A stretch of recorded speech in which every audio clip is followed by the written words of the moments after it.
କିଏ ସିପୁର କୋକେଇ କାନ୍ଧରେ ବୋହିବାକୁ ଅପେକ୍ଷା କରିଥିଲା ତ କିଏ ସିପୁକୁ ମଶାଣି ନେବାକୁ କୋକେଇ ବାନ୍ଧୁଥିଲା। କିଏ କହୁଥିଲା ସିପୁ ତତେ ଆମ ଗାଁ ଖେଳ ପଡ଼ିଆ ବହୁତ ମିସ୍ କରିବ, ତ କିଏ କହୁଥିଲା ତୋ ଅଫିସ ଚେୟାର ତତେ ବହୁତ ମିସ୍ କରିବ। ହେଲେ ମା କହୁଥିଲା ସେଦିନ ଥିଲା ଅକ୍ଟୋବର 29, ଆଉ ଆଜି ବି ସେଇ ଅକ୍ଟୋବର 29। ଫରକ ଏତିକି, ସେଦିନ ତୁ କୁଆଁ କୁଆଁ କାନ୍ଦୁଥିଲୁ, ଆମେ ତୋ ସେ କାନ୍ଦ ଦେଖି ହସୁଥିଲୁ। ଆଜି ଆମେ ସବୁ କାନ୍ଦୁଛୁ, କିନ୍ତୁ ତୁ ଆମ କାନ୍ଦ ଶୁଣିପାରୁନୁ। ସେଦିନ ତୁ ଗୋଡ଼ ହାତ ଛାଟିପିଟି ଲାତ ମାରୁଥିଲୁ, ଆଜି ତୁ ଏମିତି ଚିରନିଦ୍ରାରେ ଶୋଇଯାଇ ଯେ ଯେତେ ହଲେଇଲେ ବି ତୁ ଶୁଣୁନୁ। ତୋର ମନେ ଅଛି ନା, ସେଦିନ ତୁ ଆମ ଉପରେ ସୁସୁ କରିଦେଇ ଖିଲି ଖିଲି ହସୁଥିଲୁ।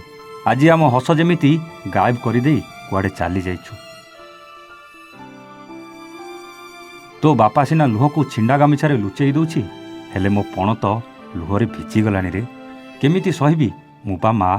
ବାପା ସିନା ତୋ ଯିବା ଦୁଃଖରେ ହୃଦୟକୁ ପଥର କରି ମୋତେ ବୁଝଉଛନ୍ତି, ହେଲେ ମୋ ମନ ଜମା ବି ବୁଝୁନି ରେ।